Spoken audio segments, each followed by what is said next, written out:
இப்போ நம்ம வேகமா இந்த 7 முத்திரைகளுக்கு நம்ம கடந்து போகலாம். 7 முத்திரைகள், 7 எக்காலங்கள், 7 கோபாக்கினையின் கலசங்கள்.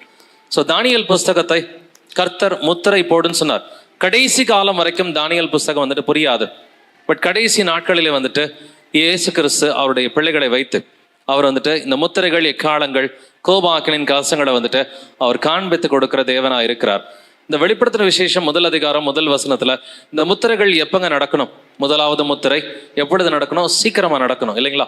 சீக்கிரத்தில் சம்பவிக்க வேண்டியவைகளை அப்படின்னாக்க இந்த முதல் முத்திரை சீக்கிரமா தான் நடந்துச்சு. வெளிப்படுத்தின விசேஷம் 22:6 சொல்றது போல சீக்கிரமாய் சம்பவிக்க வேண்டியவைகளை. ஸோ இந்த முதலாவது முத்திரை சீக்கிரமாவே சம்பவித்தது எப்படி அப்படின்றத நம்ம ஆராய்ந்து பார்க்க போகிறோம். அதுக்கு முன்னாடி ஒரு சின்ன ரெஃப்ரெஷர். நேற்று வந்துட்டு வலு சர்ப்பம் யார், முதலாம் மிருகம் யார், இரண்டாம் மிருகம் யார் என்பதை நம்ம ஆராய்ந்து பார்த்தோம். The dragon, the first beast and the second beast. இந்த வலு சர்ப்பம் யாரை குறிக்கிறது? The pagan Roman Empire. இந்த பேகன் ரோமன் எம்பையர் தான் வலு சர்ப்பம்.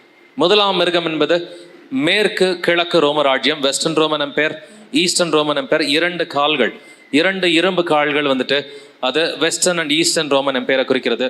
இரண்டாம் மிருகம் என்பது அது வேட்டிகன் சிட்டி, இதை குறிக்கிறதா இருக்குது. கத்தோலிக்க சபையும் வேட்டிகன் சிட்டியும் குறிக்கிறதா வந்துட்டு இரண்டாம் மிருகமா வந்துட்டு இருக்குது. பட் இப்போ அடுத்து நம்ம தெரிஞ்சுக்க வேண்டியது 7 முத்திரைகள் எதற்காக, 7 எக்காலங்கள் எதற்காக, 7 கலசங்கள் எதற்காக? வெறும் முத்திரையோட ஆண்டவர் முடிச்சிருக்கலாமே, இல்லை முத்திரைகள் பிளஸ் எக்காலங்களோடு முடிச்சிருக்கலாமே. எதுக்காக ஆண்டவர் 7 + 7 + 7 அப்படின்னு கொடுத்துருக்கிறாரு? பட் இங்கேயுமே வந்துட்டு 3 மிருகங்கள் இருக்குது. இந்த 3 மிருகங்களையும் கொலை செய்வதற்காக கர்த்தர் வந்துட்டு இந்த 3 விதமான வாதைகளை வைத்திருக்கிறார். ஸோ இந்த 7 முத்திரைகளும் 7 எக்காலங்களும் 7 கோபாக்கினின் கலசங்களும் கர்த்தர் கொடுக்கிற வாதைகளா இருக்கிறது.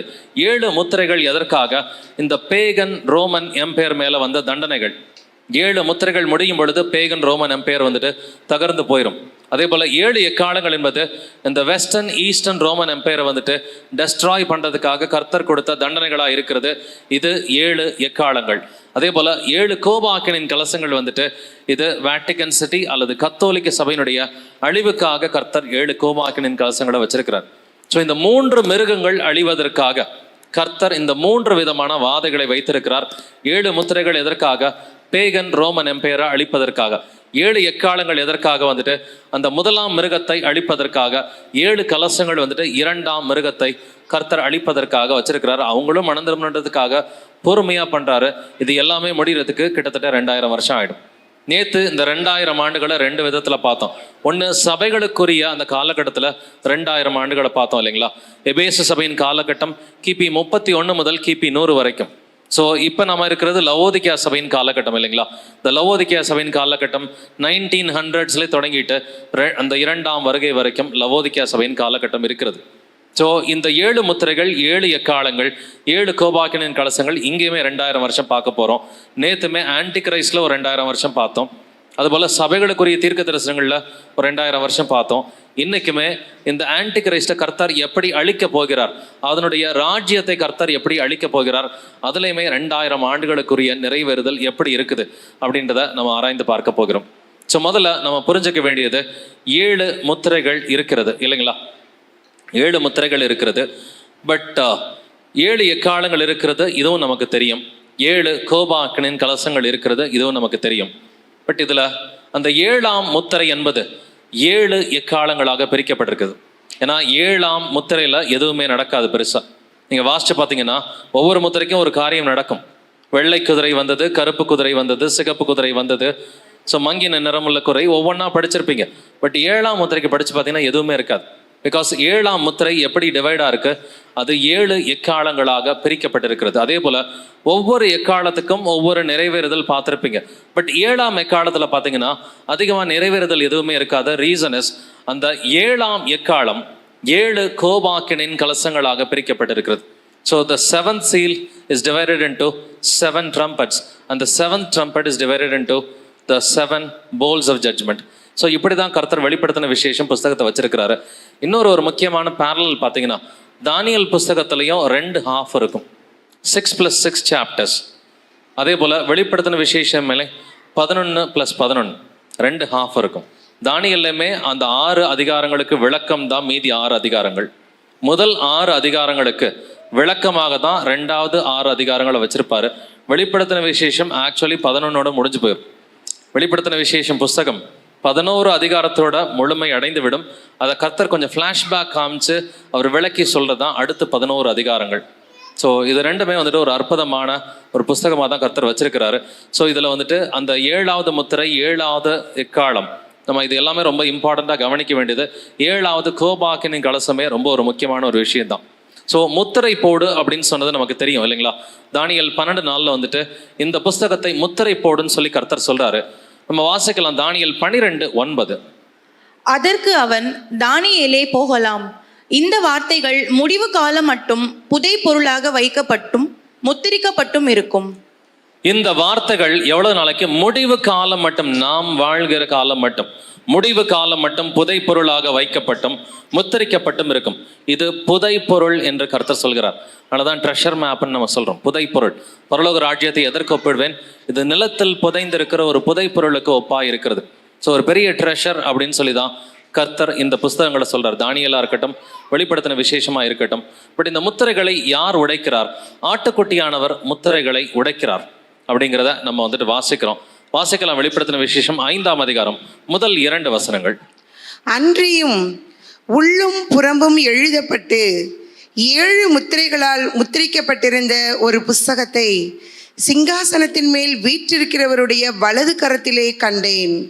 புஸ்தகத்தை திறக்கவும் அதன் முத்திரைகளை உடைக்கவும் பாத்திரவான் யார் என்று மிகுந்த சத்தமிட்டு கூறுகிற பலமுள்ள ஒரு தூதனையும் கண்டேன். அன்றையும் உள்ளும் புறமும் எழுதப்பட்டு 7 முத்திரைகளால் முத்திரிக்கப்பட்டிருந்த ஒரு புஸ்தகத்தை யார் வச்சிருந்தா? சிங்காசனத்தின் மேல் வீட்டிருக்கிறவருடைய வலது கரத்திலே கண்டேன். சிங்காசனத்துல யாருங்க உட்கார்ந்து இருக்கிறா? பிதாவா, குமாரனா? வெளிப்படுத்தின விசேஷம் 4ஆம் அதிகாரம் 2வது வசனத்துல பரலோகத்திலே ஒரு சிங்காசனம் இருந்தது, அதன் மேல் ஒருவர் வீற்றிருந்தார் என்று எழுதியிருக்கிறது. அந்த ஒருவருக்கு என்ன இருக்கு? வலது கரம் இருக்கு. வலது கரம் இருக்கு இல்லைங்களா? பிதாவுக்கு வலது கரம் இருக்குமா?